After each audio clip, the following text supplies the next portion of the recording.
Well, hello, everybody. This is John Paul Mendoza, the Raging Verbalist. And actually, I'm Dr. Speed Selling, but this is the Raging Verbalist, and you have now tuned in. And with me today is the lovely Sandra. Sandra, hello. How you doing? I'm good. How are you?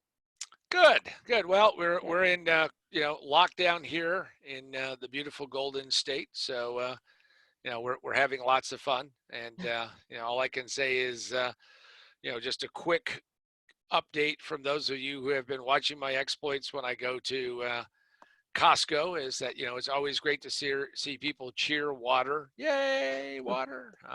Yeah, yeah. But they were out. I missed the paper towels. I missed the paper towels. What got there and the guy they just ran out and I was standing in line behind a guy and I said, was that the last roll of paper towels? And they said, yes, it is. So anyway, so we will live and we'll march on. So, and then for those of you who don't know, Sandra lives in the Midwest and she lives in, you know, think about it. We all want to be number one, except in coronavirus. And Sandra has drawn the lucky card. And believe it or not, Sandra was reading that Nebraska is number 50 in incidence of coronavirus. So lucky you. That's right. So hopefully things are going okay. How is the self isolation or however you want to call it? How is that going? uh, Going good. Going good. It's hard not to like go out and go somewhere though. Uh, really, even just like walking around in the neighborhood, it'd be nice, but no, gotta stay in for 14 days. It's Well, precautionary. yeah. Well, you can have enough social distancing. I walked into the Walgreens and they had put little blue feet on the floor to give me social distancing. So somebody's already figured out how to do one of those. There you And go. what I was thinking is it just reminded me of being on the set doing a video in which you'd walk out and you'd go stand on your mark. And I thought, well, you could have like a little star or something like that. So maybe you can do that. You can just start like putting those out and saying this is as close as you should be to me or something. That's right. Walk around with a pole and just don't get any closer. There you go. A stick. There you go. Yeah. Stick.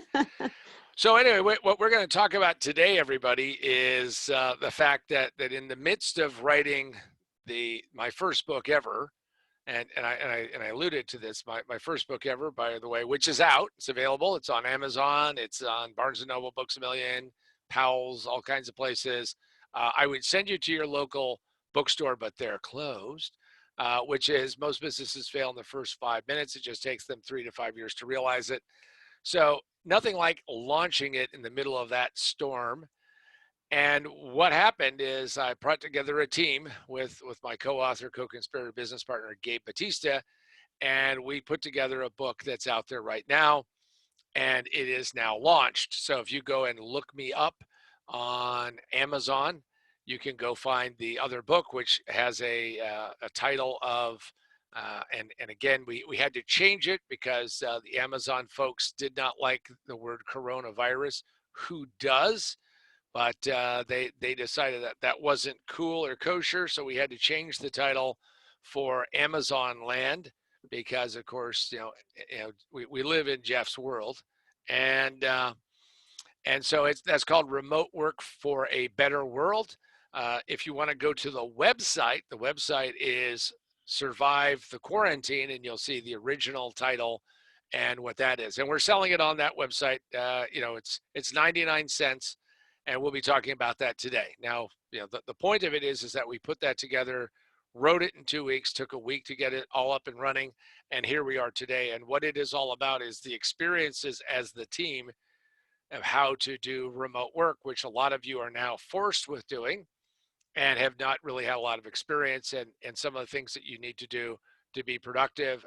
If anybody out there is bored, send an email to us.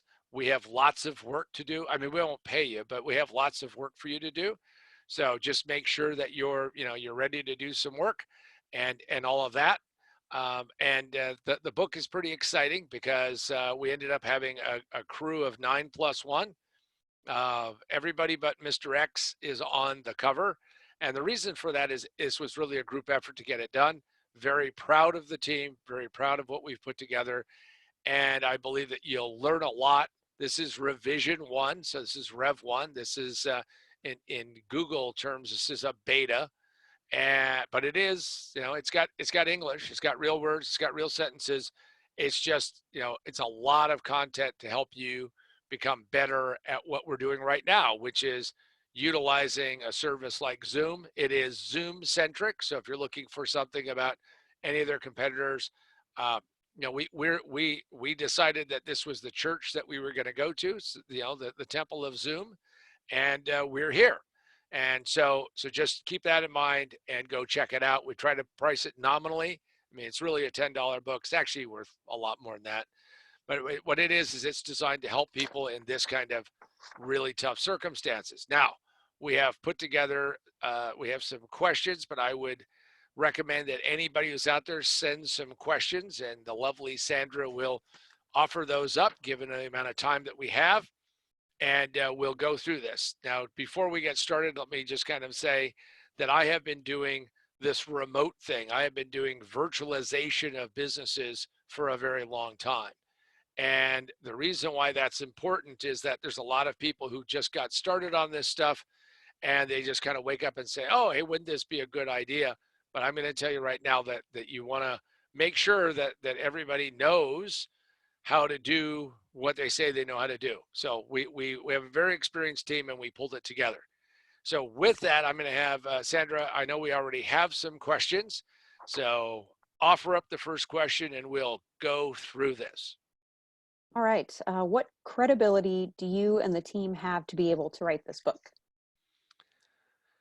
So there's an interesting theory that Malcolm Gladwell has pushed out there. I mean, he wasn't the inventor of this, which is it takes 10,000 hours to become really proficient at something, to become really good at something. And there's a lot to it. I mean, there's arguments about it that you can learn something in just a few hours. And I believe you can if you have the right resource and find the right people. So when I looked around at assembling the team, I wanted to make sure that each team member brought a unique perspective and a unique part to this. Part of what I think brings the, if you will, the credibility to be able to do this is, in the case of myself, I do Speed Start Monday every Monday. It is a members only. People are paying money to be on this. I have clients around the world who attend. And Speed Start Monday is 50 times a year. And this last Monday, I did number 811. So if you take that they're at least an hour plus 20 minutes of Q&A, well, that's well in excess of 1,000 hours just doing that. If you take all of the webinars that I've attended or been, delivered and been a part of and used, I'm at least over 2,500 hours by myself. If you take the rest of the team, we were trying to, and by the way, by Rev 2, we'll have a number for everybody. But it looks like we're probably going to hit about somewhere about, I don't know, 10,000 hours collectively as a team. So we've seen the good, the bad, and the ugly of how to put this stuff together. And I think that provides the credibility.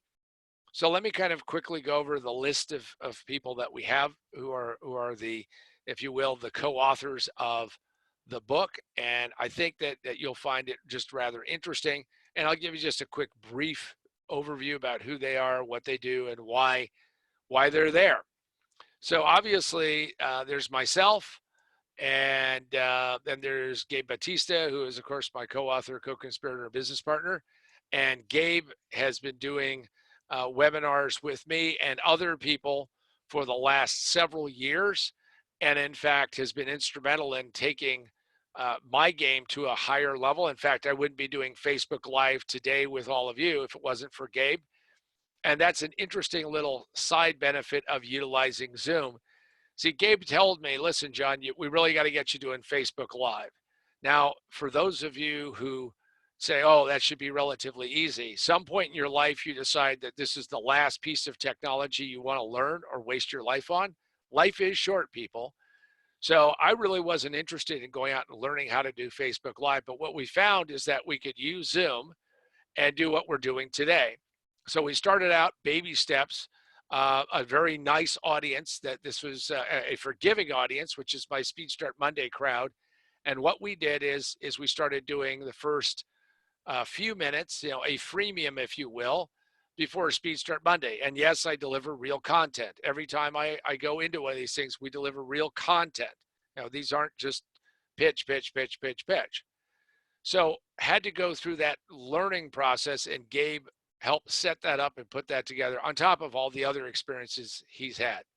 The next co-author of the book is Tom Malash. And Tom Malash I met through Perry Marshall, and Tom has become a good friend and also a business partner.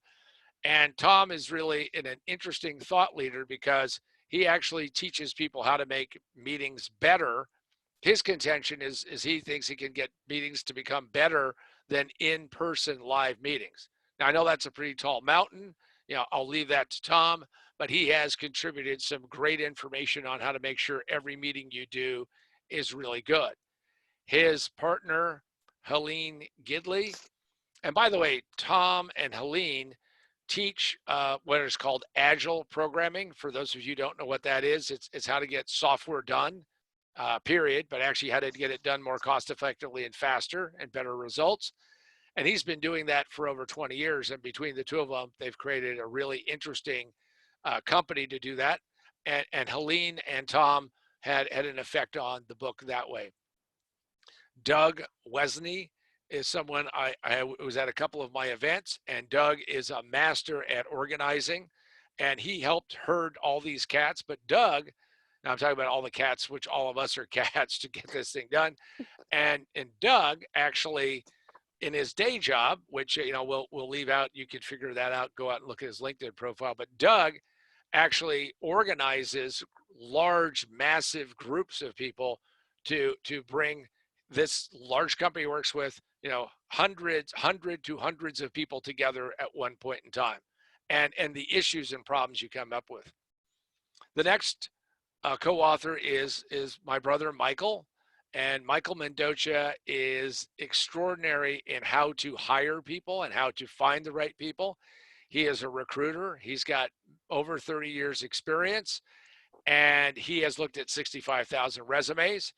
And we give you methods in the book. He gives you methods in the book that frankly tell you how to do interviewing, but we have it both ways. So if you're looking for a job, you want to probably go read that section and do some of that stuff. CJ is our copywriter extraordinaire, but CJ is more than that.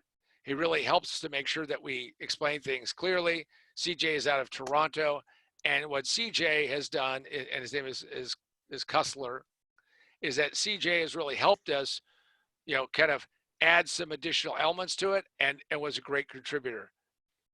Next is Fritz, and I just call him Fritz Peru, and his last name is Leon, and Fritz is in Peru, and he served as a researcher. He dove in, he worked hard to get us the material we need to make sure this book could get done.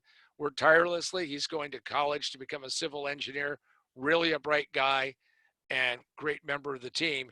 And now we have that other end of the spectrum, a person who's now learning how to use this. By the way, Fritz is participating under very difficult circumstances. Peru is under a severe lockdown. Internet speeds and access are very different in that country. And finally is Duncan McIntyre. Duncan is a longtime speed selling customer. He has been on more Speed Start Mondays than anyone else. I call him the Iron Man. And Duncan has a very fascinating role in my world, in which every quarter he gives us the benefit of collecting lots of insights and material about software and business trends, and putting all this together and giving that to my group. So it's quite a crew. And I think what that means is that we've put together really we're delivering something that you couldn't get with just any one voice. And all those voices got melded together as quickly as we could. Make no excuses for any unevenness. But all I can tell you is we got it done, because we need to get it done now. It couldn't wait. So that's what I believe gives us the credibility of myself and the team to write this book, And I suspect when we go back through it, we'll find that we exceed the 10,000 hours. And frankly, if you can find another group of people that you might want to work with that has more than 10,000 hours of experience, hire them. But if not, we think that we offer a lot to people who want to find out how to do this, be more productive, and more importantly, how to survive the quarantine. Okay, next, so what else? What follow up do you have for that? Yeah. So did you want to add anything for what experience, credibility, and authenticity you have? You can actually do the book. So yeah, let me let me just, and I kind of rolled through some of that, but let me just amplify a couple things. So authenticity means that we've actually done this stuff.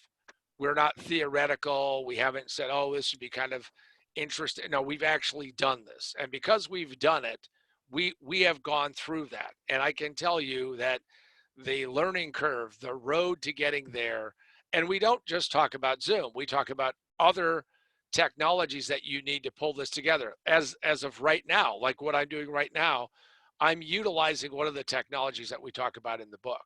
So we bring, I think, an authenticity to it, and I think that covers that. There's always more to say about it, but for the most part, I know we've got a lot more to go over. So, Sandra, what's the next question? Is this just a deflection point?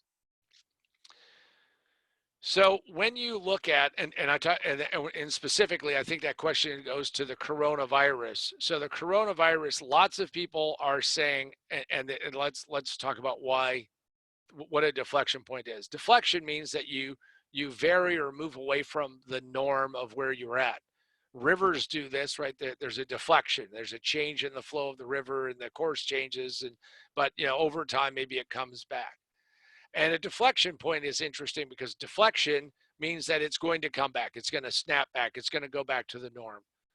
Uh, I don't believe that this is a deflection point. In fact, I believe it is more than a deflection point. And therefore, those people who are saying it's going to snap back to the norm are actually kidding themselves and putting themselves in a uh, bad position. Because what you're doing is you're now saying, if I just wait long enough, hold my breath, twiddle my thumbs, watch another Netflix binge thing, that now I can go to the other side and go, okay, all right, I made it through the other side, and it's going to come back. So I'm going to tell you right now, the coronavirus is not a deflection point. It is something else, which I think is the subject of the next, should be the subject of the next question, which is, what's the next question that we have? Or is it that or an inflection point? So an inflection, yeah, so that's really what it is. It's an inflection point. And an inflection point means that we had a certain trajectory, we had a certain direction we were going, and we were going where we were going to go, and that was going to continue on the way it was going to continue on. And an inflection point means that we are making this move away from that, and it's not coming back. And here's why that becomes important. Through this process, there are going to be somewhere between, I'm making these numbers up, so if I'm wrong, I'm wrong. But what I'm going to say is that somewhere between 1 billion and 2 billion people, maybe even more on this planet, maybe greater, are going to find out that remote work is actually something that's viable. See, when I started doing remote work, which is, it wasn't called that. It was called, I didn't want to, have an office and all that other stuff. So I'm working in my signature job. I'm working for this company called Mercury Computer Systems, and I've got this really cool office. So I'm in one of these, like, think of WeWork, but it was different than, there wasn't a beer tap. I can tell you that. So I had slowly but surely, when you go into one of these shared offices, is that because there's turnover and all that, I had slowly but surely moved my way to where I had the corner office. And that was really cool because I was on the top floor. It's only a 4-story building, but I was on the top floor, and it was the corner office, and I had windows on 2 sides. And I could literally look out on Ontario Airport, and I could watch planes take off and land. It just felt great. Felt like I had arrived. Right? Everybody wants a corner office with windows, for heaven's sakes. Well, I had it, got it. Well, what happened is that and a little side note is that one time when my mother was flying home, I dropped her off at the airport.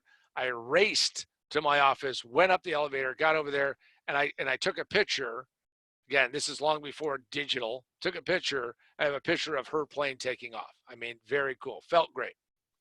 But what really happened is that one day I fly home. Flight was delayed.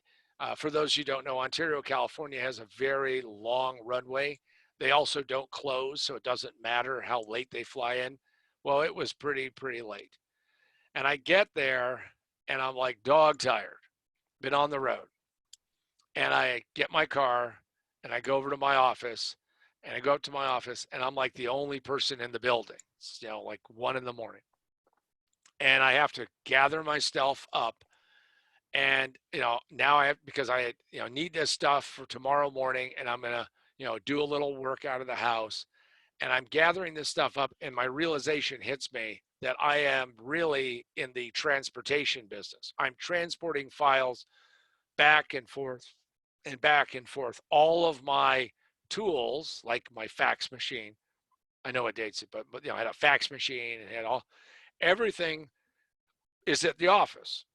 And if I want to take files home, I'm talking about electronic files, that's a pain in the ass. I mean, there is no, Dropbox, there is no Google Drive, there's none of that. And on that drive home, a light bulb went off in my head and I thought, wow, could it be possible that I could just move into, this is 1987, move into my house, build out an office, and by building out that office, have an office that's better than any company I'm ever going to work for would ever get for me. So I go talk to my boss because I worked for the best boss I ever had, and I lay this out, and he's very skeptical because what's going to happen? The point of the story is that what I learned is that I could work from my house and be more productive. And frankly, I built out the office that I wanted. I built out the materials that I needed. And I have that today. Now, the reason why that's an important issue is that I made an inflection point. I believe that when you have 1 or 2 or 3 billion people who learn this, it's going to change dramatically how we operate as a country and a world and in commerce. And by doing that, if you're out there and you're concerned about the planet and want to be green, well, this is a great way to be green because you don't have to drive 10 or 20 or 30 miles. Ontario Airport, by the way, is with perfect traffic from my door to my office, because I'm a guy who wears multiple watches and tracks this stuff, was 22 minutes. I could make it there in 22 minutes. My door there to the office. Now, I eliminated that. I used to make that. In fact, sometimes I would forget something at the office and have to go back after dinner, go back and, oh, yikes, what a pain in the neck. So what I can tell you is that it's a deflection point, and that as people discover this, hopefully they'll have that same aha that I had so many years ago. All right, next question, Sandra. All right, I've got this next one and then a few online ones that I'll sure. have you answer as well. Sure. Okay, so is this a new trend or an acceleration of an existing trend towards remote work? Now, I believe that it is not a new trend. I think it's an acceleration. And the reason why it's an acceleration is that now we have people forced to learn how to do this. Unfortunately, there's virtually no training whatsoever. There's no description about what to do. Now, in this case, the book that we've put together, which is Remote Work for a Better World, is that I believe that this is going to change how people see this, and it will accelerate. If you have ever seen the adoption curve, crises like this have a tendency to shove things through the adoption curve, force people to move in a more innovative and quicker way. And because of that, this will go and accelerate from that. I'll give you 2 quick tips, maybe 2.5 tips to make your productive time more productive right now, but also for the future. the first thing is that you need to understand, because people will say to me, John, look, I'm just not as productive at home. Well, part of it is that you have to convince yourself. Now, I use 3x5 cards. Walt Disney used them. I use 3x5 cards. And what you want to do is you want to say something. You need a trigger word that says that you're working. So maybe you could say working on the card, and then on the other side say pause. But what you have to do is you have to get through your head that you're working. And when you're working, you are working. So number one is you have to have a working mindset. I know that some people that's a little shocking. Yeah. And I've experienced it in many different ways. I don't want to experience it all because there's always something new. Murphy will come and bite me and kick me in the head. But an example of that is I had my father-in-law staying here, and I was walking around with a cordless phone. Today I would be walking around with my cell phone. And I was walking around talking on the phone and doing business. And my father-in-law says to his daughter, my wife, John gets paid money just to talk on the phone. Later at dinner, I explained to him, it's not that I'm being paid to talk on the phone, it's what I'm saying on the phone. But when I'm in the zone and I'm working, I'm working. You have to get that mindset correction. So number one is give yourself a mnemonic. So if you need to be able to say work and pause, put it on a 3x5 card. One side it says working, the other side it says paused. The second little tip I can give you is that you need to start really understanding your day and making sure that you've organized your day. Now, whether you write this on a sheet of paper, have used one of the many to-do lists online, have more collaborative methods, whatever it is, make sure that you organize your day. Now, I can tell you that one of the downsides of doing it entirely electronic is that it's easy to mask and hide it. And because you mask and hide it, you will not see it. There is the old thing of out of sight, out of mind. Well, you need it right up in your grill and find it. So that's number two, is organize your day. And then I'll only give you half of the third one. So I'll give you 2.5. And the other half is using a timer. So I'll give you one little tidbit. Every single person who has a cell phone, smartphone, everybody that's on this call, I'm sure has a cell phone. But what you want to do is you want to start getting to where you time things, because you need to develop a sense of rhythm and timing. See, when you're sitting in an office, let's say you're sitting there with a bunch of other people, there's a rhythm, there's a sense, there's a timing, there's things going on. Well, it's easy to have time dissipate out. This is one of Parkinson's laws, which says work expands to fill the time allotted. If you're not under a timed crunch, you'll just let that move along. So the half tip, because there's more to it, is start using a countdown timer and say, can I get this done in the next X minutes? And you decide what it is, and then force yourself to get it done, and your productivity will go up. All right, what's the first online question we have? All right. How do we contact new sales prospects for a business by phone to get them into a Zoom call or presentation? Well, first off, what we're talking about is communications. And when we're talking about communications, always understand that every time we add a new layer or a new method of communicating, right? We have phones, we have Zoom, we have email, we have texting, we have, WhatsApp, we have, you name it, we have. What you have to do is you have to start figuring out where your customers congregate and how you start to then connect with them. And you have to use all of the above. See, to promote the new book, I have been texting like crazy for the last few days. So if you're in my personal phone book, contacts list inside of my phone, you have probably gotten a link to the website Survive the Quarantine. So what you want to do is you have to figure this out. Now, a lot of people aren't answering, they weren't answering their phone before, and they're not answering it now. But what you want to do is say, how do I use the information I have to get back to them? Also, You want to make sure that when you say to somebody, look, we're going to have a meeting, but that meeting is going to be on Zoom, so it's more formal than a phone call. See, a phone call can be seen as very relaxed, very, matter of fact. It just kind of happens and all that.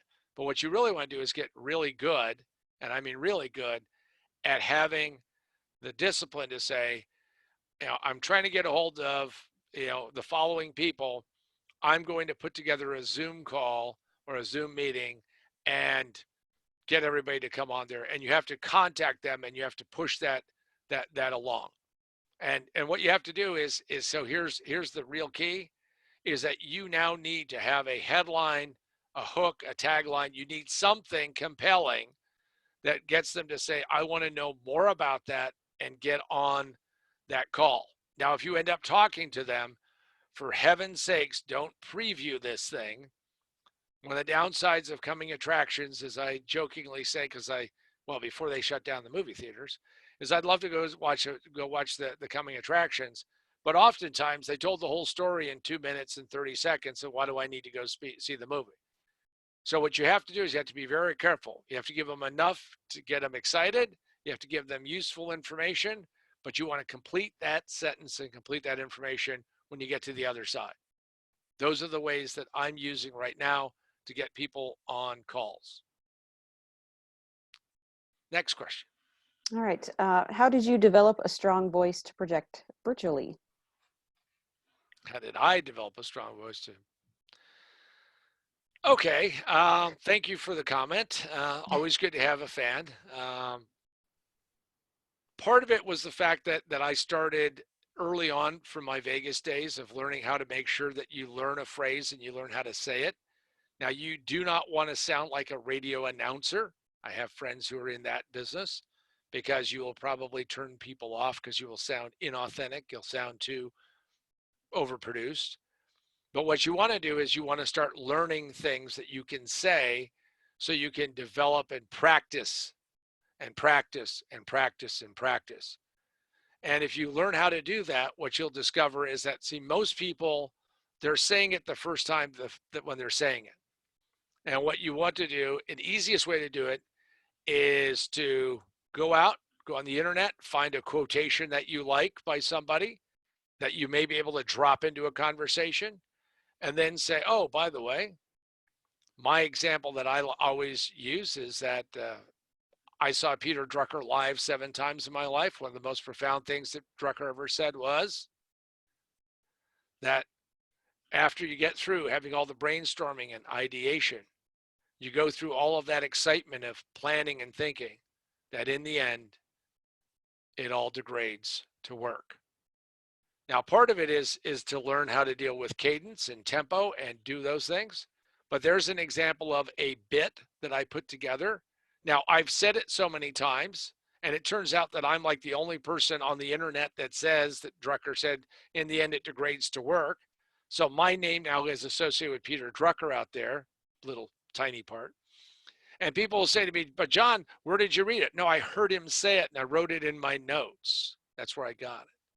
But part of developing your voice is, of course, to experiment with it and listen to it. Now, I'll tell you the easy way and the hard way.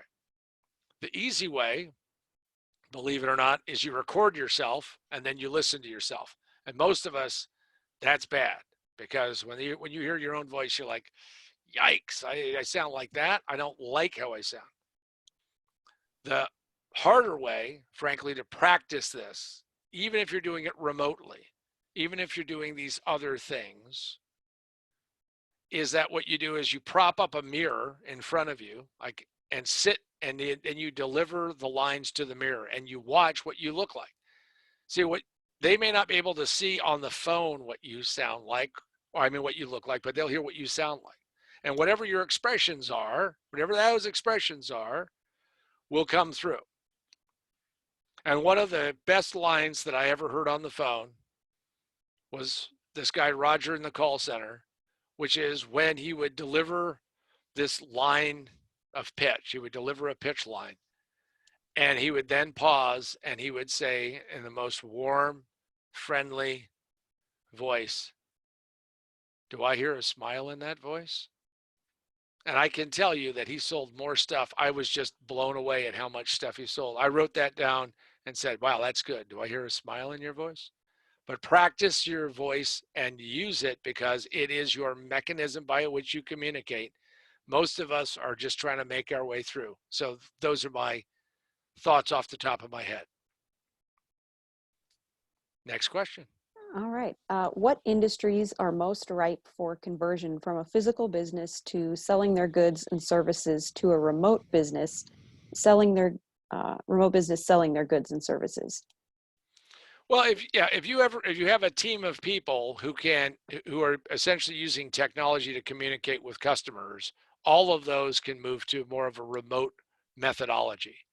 I've had companies that I've worked with that had 19 offices and the 13 Western U.S. states, and it was amazing how much money they were spending by not having people in a virtual way because they felt that it didn't look as professional, didn't look as good. And I can tell you from personal experience, being on both sides of the buying and selling, that is a mindset problem more than anything else. I think the industries that can benefit from it are obviously if you're doing a call center, customer service, you're interacting with customers, and the customers are not physically coming there. By all means, that can be externalized. And in fact, what I believe is that if you do that and you get people who are really comfortable with it, you'll get more productivity out of it. So I don't know if I can characterize it by industry, but I can tell you, having worked with companies that were going down the drain, that were dumpster fires, that were my turnaround clients, is that we virtualized as many functions as we possibly could because we needed to save the money. I mean, think of it this way: in 1987, long time ago, in 1987, Mercury was paying like $1,100 a month just for the office that I had. Hey, I had a cool office, but it was in Ontario, California, for heaven's sakes. And then they were paying a fee for the phone because you had to use their phone system. And then we were renting furniture. I mean, we were up to like $1,700 a month. Now they were happy because I was making them a ton of money. And the way I convinced them is say, I believe I will be more productive and you'll save money. And what they ended up doing is they essentially gave me an office allowance that allowed me to do that, which, maybe I should point that out. If you're going to virtualize somebody, make sure that you're going to spend the dough so they actually have a real office and not just a little nook inside their house. And what I mean by that is, what materials, what things do they need? And make sure that they have real high speed internet. They have the tools that they need, the right laptops. I mean, every time I put somebody in, I deploy scanners. Now you may say, well, I don't need a scanner, John, because, well, hey, we have the phone. No, I want everything to be set up in such a way that it reduces the friction necessary to get the task done. Okay, we have time for maybe one or two more questions. All right. How can I do remote work because my house and/or apartment isn't set up for this? Now, this is always a difficulty, right? Because most houses today, most apartments, most locales, designers haven't figured this out. Someday maybe they will, is that they'll actually lay out floor plans that have a place to do this. So my suggestion is that you get a workspace, and maybe you get a nice workspace. But I'm going to tell you the one thing that every really successful person I know who actually works out of their house or works out of their remote is that go out and buy yourself. I know you're going to find this, this is super high tech, but go buy yourself some very sturdy trays, TV trays, as they used to be called. And what you do is you use those TV trays to have space to put stuff and lay stuff out. And you have to really learn how to kind of bring all of these things together. But I would say go buy some TV trays. And then the other thing is go buy some banker's boxes. So that way you have a place that you can then put in filing, you can put in books, you can do that. And then the other part is that make sure that you allocate at least an hour a week, half hour a week, maybe an hour, maybe 1 hour every 2 or 3 days to make sure you clean up your space. Now, I am great at telling you that, but I will not drop the green screen to show it because it is not the case. And Sandra laughs because she has seen the whirlwind, the tornado has struck here in my office. But yeah, I can live with it and I get stuff done. But the best thing is go out and buy some trays, go out and buy some banker's boxes, and that should help you. Oh, and then go buy yourself some lighting because those three things: trays, banker's boxes, and lighting. Okay, one last one for the road because we're running a little behind, but that's okay. All right. Why is positioning even more important now, and how can we take advantage of your book now more than ever? Well, the first book we wrote was about positioning, and when you're going to do remote work, you have to position that, and that's why we included that question today, because a lot of you will be embarrassed by this, and what will happen is you'll say, "Oh yeah, I work out of my house," and people go, "What? Oh yeah, I work." No, what you have to do, and I'm not saying that you should proudly say, "Hey, what I want you to do is understand that you're positioning yourself and what you do. And so many people get caught up in the idea that the physical space. Now, if I'm running a big financial company, maybe I think about having a beautiful office so people can say, there it is, there's the temple. But for most people, that isn't the case. So what you want to do, especially if you become really good at remote work, if you're very productive, if you get a lot of things done, then what you want to do is that now should become a badge of honor because you know how to do that. It will become a sharp edge. The sharp edge of marketing is that on one side, there are people who will buy into this and say, wow, that's fantastic. And then there's the other side, which says, I can't stand it. I never want to hire anybody to do that. I ran into that in my own career when I was still working in high tech. I had a guy from the UK who said, John, I've been all over Southern California. I love Irvine, and we're going to put an office here. When we hire you to anchor and run this company for the country, we're going to put an office in Irvine. Irvine on a good day with traffic then was an hour and 20 minutes from my house. And there was no easy way to get there. Today, with bad traffic, would be close to 2 hours. Now, he had an office fetish. He had a belief that we had to have that or no one would believe who we were. He had in my opinion, his priorities backwards.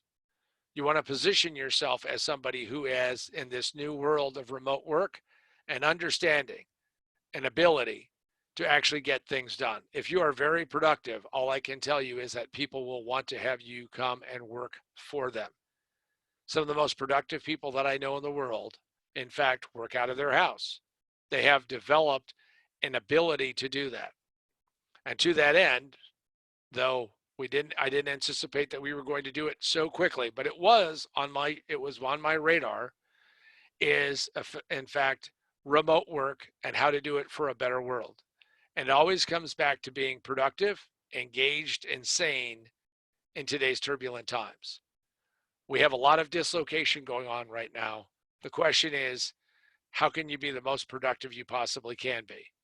See, over the next 3 to 6 months, maybe a year, we're going to have a lot of testing of all of us.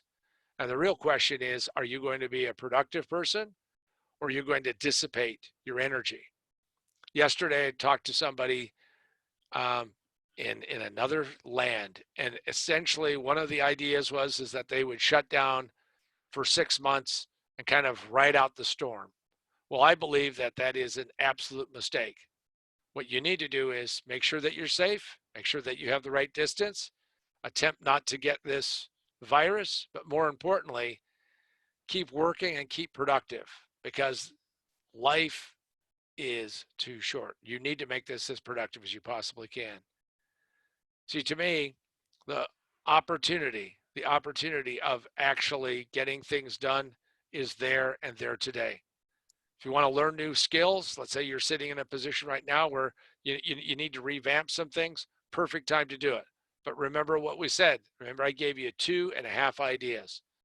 And part of it is to control your time, control your life, and do it for the better. And we'll make it through to the other side. I hope that what you'll do is you'll go grab some of the resources that are out there. I encourage you to go check out survivethequarantine.com, survivethequarantine.com. You can always contact us through there. And more importantly, we're here as a resource. And what will happen is that if you have questions that we haven't been able to answer, please send them to us. Please get them to us. I mean, when we wrote the book, our original book, most businesses fail in the first 5 minutes. It just takes them 3 to 5 years to realize it. We had no idea when we started that we would launch the same day, March the 17th, that the Japanese government finally threw in the towel and said, we're going to postpone the Olympics. Well, okay, you can call it that. It's a good spin. But they actually did is they canceled the Olympics and moved them to a new Olympics in 2021. I don't think we have, all of us on this session now, have the opportunity to just put everything on hold for a year, because we have to be productive and we have to get things done. So I want to thank Sandra for helping me out and staying safe and being in the safest state in the union as far as this coronavirus is. And I hope that all of you remain safe. This is John Paul Mendoza, Dr. Speed Selling. This has been the Raging Verbalist for March the 27th, 2020. Thanks everybody, and have a great weekend.